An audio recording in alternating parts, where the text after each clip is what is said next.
Good afternoon, everyone. My name is Tim Vazquez, and I work for USDA's Food and Nutrition Service in their child nutrition programs, and I'm in the Policy and Program Development Division in the School Programs Branch. And what we do in our division is we work on a lot of things, one of which is to provide technical assistance to the staffers on the Hill when there are new legislations being introduced. Sometimes we'll do a legislative analysis and let them know how the changes that they're doing in their laws will impact the programs, and if they'll use that information to tell if those changes are targeting the changes that they actually wanted to do. So that's a very fun and exciting component of the things that we do in the Policy and Program Development Division. I wanted to give you a couple of tidbits of information that'll help you to maybe understand, in case you didn't already know, the child nutrition programs, specifically the school lunch program, the National School Lunch Program and the School Breakfast Program, are operated at the federal level, and we use our partners in each state. There's state agencies that actually operate our programs with the locals at the local level. So that'll be important as we sort of go through the federal update that I give you today. One of the things that was most recent in terms of changes to the policies or the guidance that we've given to school program operators in meeting program requirements is that about a year ago in November of 2017, we issued an interim final rule which provided some additional flexibilities for milk, sodium, and grains.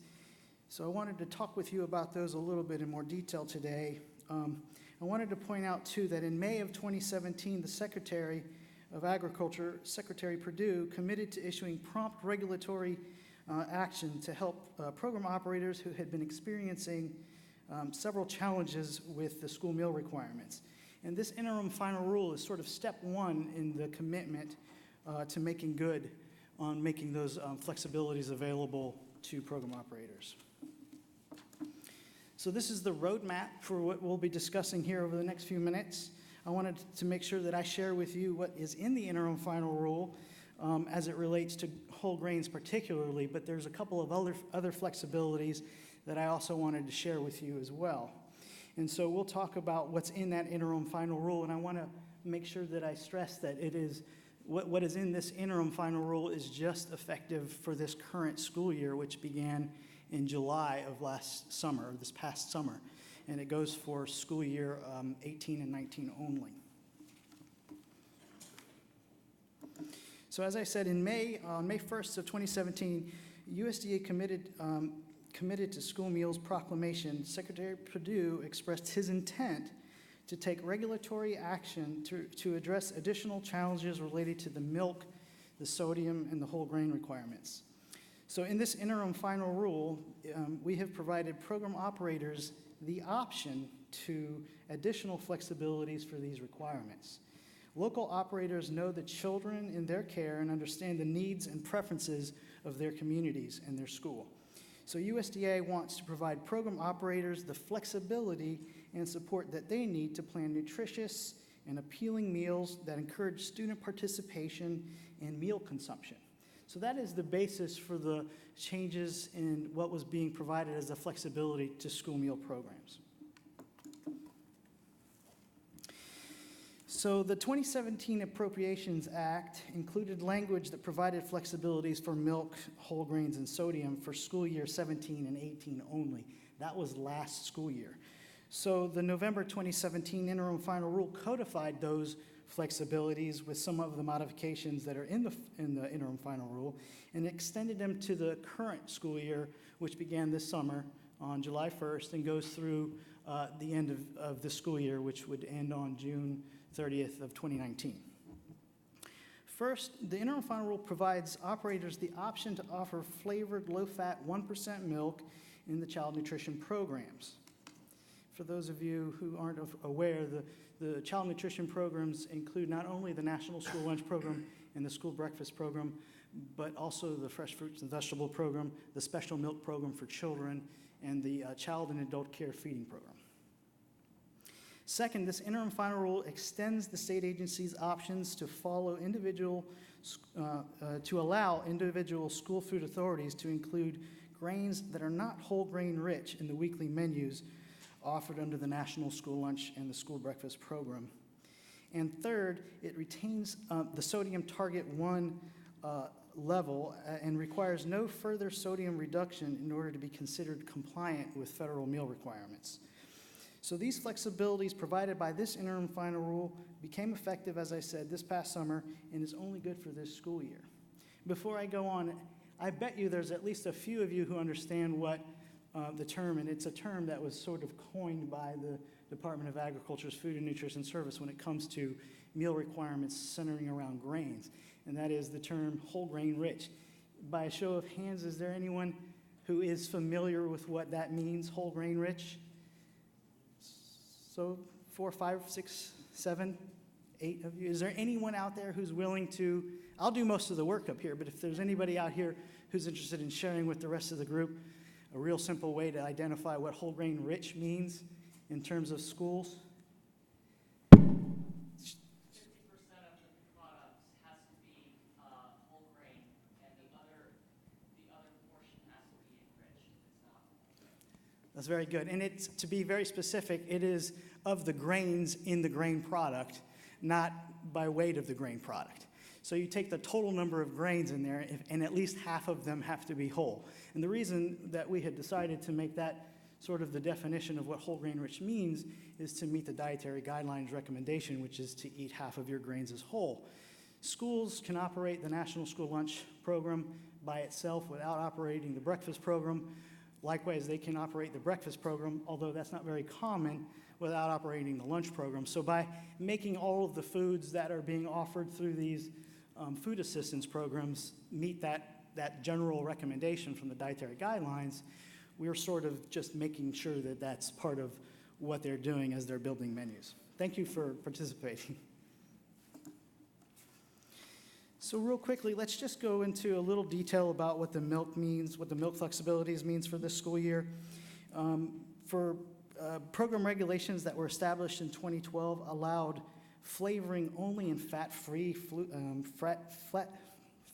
milk, and that was effective in school year 2013. This interim final rule allows child nutrition program operators the option to offer flavored 1% milk to very specific age groups, and those age groups are listed on this slide for you if you are interested in knowing what they are. But since this is more about grains, let's go on to sodium. I'll tell you a little bit about the sodium requirements.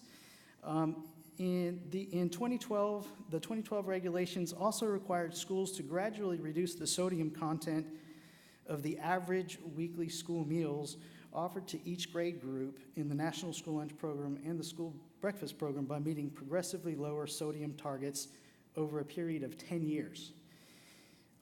During the 2012, 2015, and 2016 Appropriations Acts by Congress, schools had been allowed to delay compliance with that sodium target 2. And so this had created some sort of problem areas with schools really knowing where we were going to be going forward with any sodium requirements. So this interim final rule does include, it continues the target 1 as the regulatory limit for this school year, and it is essential that through this rulemaking process that USDA received public input and comments through this rulemaking to help us to develop a longer-term solution for the sodium requirements.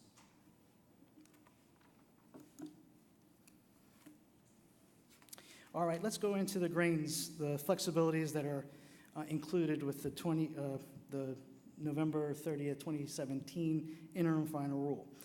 So the 2012 regulations established a requirement that effective for school year 2014 and 2015 that all grains produced in all grain products served in the National School Lunch Program and the School Breakfast Program must meet that whole grain rich requirement that we discussed.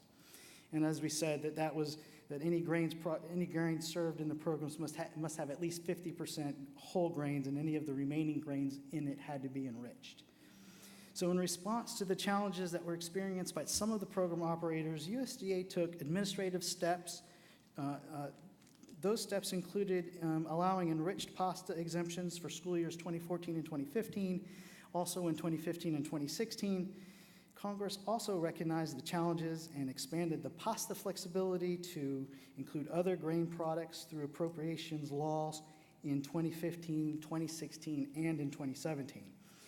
So this interim final rule continues the availability of whole grain RITs exemptions through this current school year 2018-2019, and it allows state agencies to continue to grant exemptions from the whole grain RITs requirement at their discretion for schools that have demonstrated a hardship in either purchasing whole grains or preparing whole grains and serving whole grains with acceptance in their student communities. So school food authorities that have received this exemption to offer refined and rich grains must also offer whole grain rich at least 50% of the time in their weekly school menus. We'll have time for questions too, as we had indicated. What I do want to share one other thing about the interim final rule. What it does not do is it does not change any of the meal patterns that are in place for school meals that came out of the 2012 update. Schools will continue to offer fruits, vegetables, whole grains, meats, meat alternates, and milk to be able to be reimbursed at the federal level for those meals that they serve.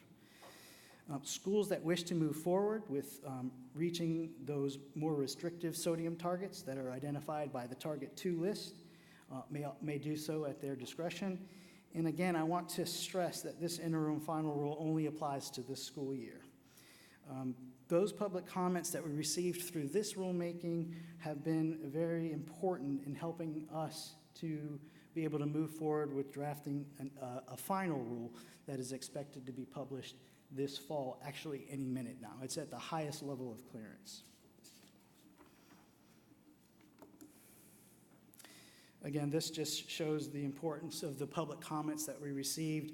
We were really asking commenters to the rulemaking process for this interim final rule to specify whether these flexibilities should be available for the long term and to convey any suggestions or concerns as clearly as possible so that we can be the best informed USDA as we move forward with making a final rule for these flexibilities.